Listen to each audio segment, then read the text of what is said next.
টাকা থাকলে কাঠের পুতুলও কথা বলে, আর টাকা না থাকলে রক্তে মাংস গড়া মানুষগুলোও কথা বলতে চায় না। টাকা এমন এক জিনিস, টাকা যার কাছে আছে সেই কিন্তু সবার প্রিয় হতে পারে, আর টাকা যার নাই সে কখনো কারো প্রিয় মানুষ হয়ে উঠতে পারে না। এই দুনিয়াতে স্বার্থ ছাড়া কেউই আপন হয় না, আর টাকা না থাকলে তো এই দুনিয়াতে কোনো মূল্যই নেই। ছায়ার মতোই কেউই পাশে থাকে না, আর সুন্দর মনকে কেউই ভালোবাসে না। আসসালামু আলাইকুম, কেমন আছেন সবাই? চলে আসলাম ইউটিউব চ্যানেলে রাহিন জায়দের থেকে আরেকটি নতুন ব্লগ ভিডিও নিয়ে আপনাদের মাঝে। আমার এই নতুন ভিডিওটি আপনারা যারা যেখান থেকে বসে দেখছেন বা পরবর্তীতে দেখবেন তাদের সবাইকে জানাই অসংখ্য অসংখ্য ধন্যবাদ। আজকের আমার এই নতুন ভিডিওটি আমি সকালে নাস্তা দিয়ে শুরু করেছি, আর অফ ক্যামেরাতে আমি নাস্তা বানিয়ে নিয়েছিলাম। তো রাহিন কিন্তু স্কুলে চলে গেছে, আর আমার বড় ছেলে আর মেজো ছেলে এখনো ঘুমিয়ে আছে। ওরা কিন্তু এখনো ঘুম থেকে ওঠে নাই। ওরা ঘুম থেকে উঠে তারপরে কিন্তু নাস্তা করে নেবে। আর এখন আপনাদের ভাই আর আমি একসাথে বসেই কিন্তু নাস্তাটা করে নিলাম। আর আমাদের ঘরে সকালবেলার নাস্তাটা একসাথে কখনই করা হয় না, এক একজন কিন্তু এক এক টাইমে সকালের নাস্তাগুলো খেয়ে নেয়। তবে আমাদের ঘরে রাতের খাবারটা সবাই মিলে আমরা একসাথে খাই, আর সকালের নাস্তাগুলো কিন্তু আর একসাথে আমাদের খাওয়া হয় না। রাহিন যেহেতু স্কুলে চলে যায়, তো স্কুল থেকে এসে তারপরেই কিন্তু ও নাস্তা করে, আর ওর স্কুল ছুটি হতে হতে কিন্তু বেলা 10:30 বেজে যায়। রাহিন স্কুল থেকে আসলে তারপরে কিন্তু ওর নাস্তাগুলো ওই খেয়ে নেয়। যাই হোক, এদিকে আমি নাস্তা খাওয়ার পর আবার চলে আসলাম ব্যাংকে কিছু টাকা রাখতে। তো এটা কিন্তু একটা প্লাস্টিকের ব্যাংক, আর এই ব্যাংকে কিন্তু আমি প্রতিদিনই কিছু না কিছু টাকা জমিয়ে রাখি। তো এইভাবে জমিয়ে রাখা কিন্তু ভালো, যেহেতু আমরা মধ্যবিত্ত ফ্যামিলির মানুষ, আর আমি মধ্যবিত্ত ফ্যামিলির বউ হয়েও আমার স্বামীর অল্প ইনকাম থেকে আমি প্রতিদিন কিছু কিছু টাকা জমা রাখি। আর বুদ্ধিমতী বউরা কিন্তু এই কাজগুলি করে, আর এই জমানো টাকাগুলো কিন্তু একদিন দেখা যায় আমাদের অনেক উপকারী আসে। মধ্যবিত্ত পরিবারের মানুষগুলোর একটু বুঝে শুনেই চলতে হয়, আর বুদ্ধি খাটিয়েই চলতে হয়। যদি বুদ্ধি না খাটিয়ে চলে তাহলে কিন্তু তাদের অনেক সমস্যায় পড়তে হয়। যেহেতু মধ্যবিত্ত পরিবারের মানুষগুলোর আয় একদমই কম, আয় বুঝেই কিন্তু তাদের ব্যয় করতে হয়। যার যেরকম আয় সে কিন্তু সেরকম করেই ব্যয় করবে। টাকা এমন এক জিনিস, টাকা যত খরচ করবেন ততই কিন্তু সুন্দর জিনিস আপনি পাবেন। আর যার কাছে যত বেশি টাকা আছে সে কিন্তু তত বেশি মানুষের কাছ থেকে মূল্য পায়। টাকা না থাকলে এই দুনিয়াতে কখনোই আপনি ভালো মানুষ হতে পারবেন না। টাকাই কিন্তু চালাক মানুষকে বোকা বানিয়ে ফেলে, আর বোকা মানুষগুলোকে চালাক বানিয়ে ফেলে। আর মধ্যবিত্ত পরিবারের যেহেতু একটু আয় কম, তাই একটু বুদ্ধি খাটিয়ে কিন্তু আমরা সেই অল্প আয় থেকেও কিছু কিছু টাকা জমা রাখতে পারি। আর সেই প্রতিদিনের অল্প অল্প করে জমানো টাকা কিন্তু বছর শেষে দেখা যায় অনেকগুলোই টাকা হয়। আর সেই জমানো টাকাগুলো কিন্তু আমরা ব্যবসার কাজেও লাগাতে পারি। আর যার স্বামীরা ব্যবসা করে, ব্যবসা করতে গেলে কিন্তু টাকার অনেক বেশি প্রয়োজন হয়। আর ব্যবসাতে যত টাকা ইনভেস্ট করা যায় ততই কিন্তু ব্যবসা বাড়ে, ব্যবসা বড় হয়। তাই আমরা চাইলেই পারি এভাবে করে প্রতিদিন কিছু কিছু করে টাকা জমা রাখতে। যাই হোক, আপনারা কিন্তু দেখেছেন আমি কিছু কচু শাক কেটে নিয়েছি, আর এই কচু শাকগুলো কিন্তু আজকে আমি ভর্তা করে নিব, আর সাথে আমি চাল কুমড়া দিয়ে ইলিশ মাছ রান্না করে নিব। আজকে আমি ইলিশ মাছগুলো একটু কষিয়ে রান্না করব, তবে ইলিশ মাছ কিন্তু কষিয়ে রান্না করলে একটু ঘ্রাণটা ভালো হয়, আর ভেজে রান্না করলে কিন্তু অত বেশি স্বাদ লাগে না। আর ইলিশ মাছগুলো কষানোর পর আমি একটা বাটিতে উঠিয়ে নিলাম, আর মশলার ভিতরে কিন্তু আমি কেটে রাখা জালি কুমড়াগুলো দিয়ে দিলাম। জালি কুমড়াগুলো মশলার সাথে ভালো করে একটু নেড়েচেড়ে নিব।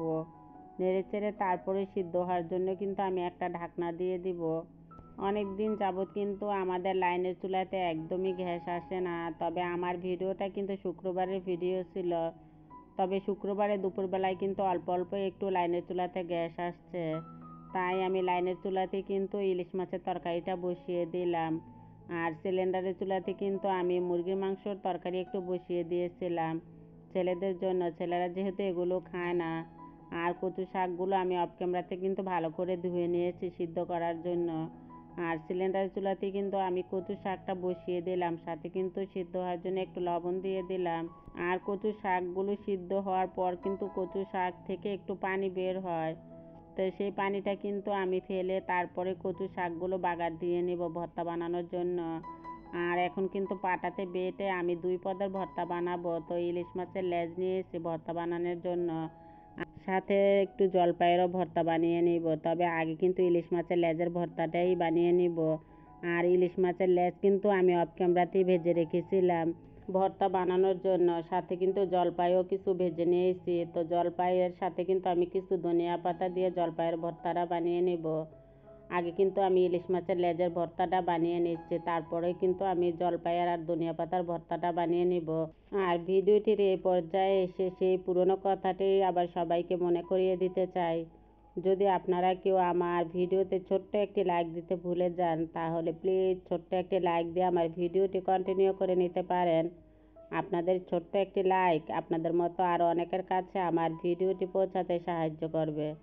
আর যদি কেউ আজকে আমার এই ভিডিওটি প্রথমবারের মতো দেখে থাকেন, আর ভিডিওটি দেখতে দেখতে যদি ভিডিওটির কোনো অংশ এতটুকু আপনাদের কাছে ভালো লেগে থাকে, তাহলে আমার চ্যানেলের পাশে থেকে যেতে পারেন, পাশে থাকা বেল বাটন অপশনটা প্রেস করে নিতে পারেন।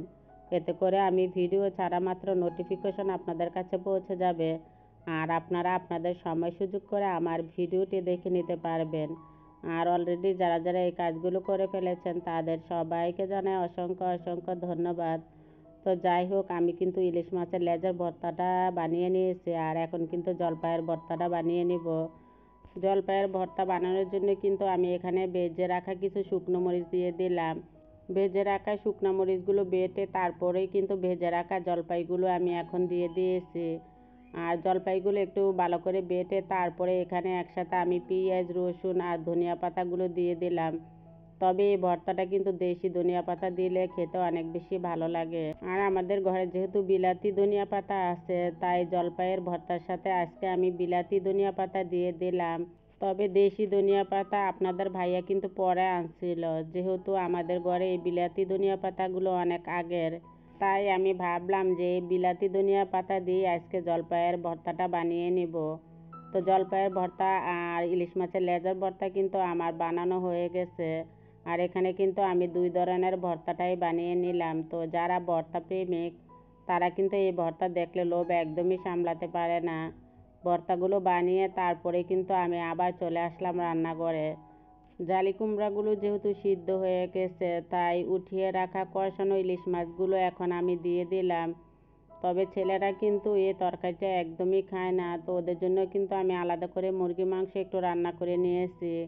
মুরগির মাংসের ভিডিওটা কিন্তু আমি পুরো আর আপনাদের সাথে শেয়ার করতে পারি নাই, তাহলে ভিডিওটা অনেক বেশি লম্বা হয়ে যায়। আর নিজের স্বামীর টাকা না থাকলে সে বউর কোনো জায়গায় মূল্য নাই, না আছে শ্বশুর বাড়িতে মূল্য, না আছে বাপের বাড়িতে মূল্য। পকেট ভর্তি টাকায় আধুনিকতা শিখায়, আর খালি পকেটে বাস্তবতা শিখায়। মানুষের গুরুত্ব নির্ভর করে তার আর্থিক পরিস্থিতির ওপর।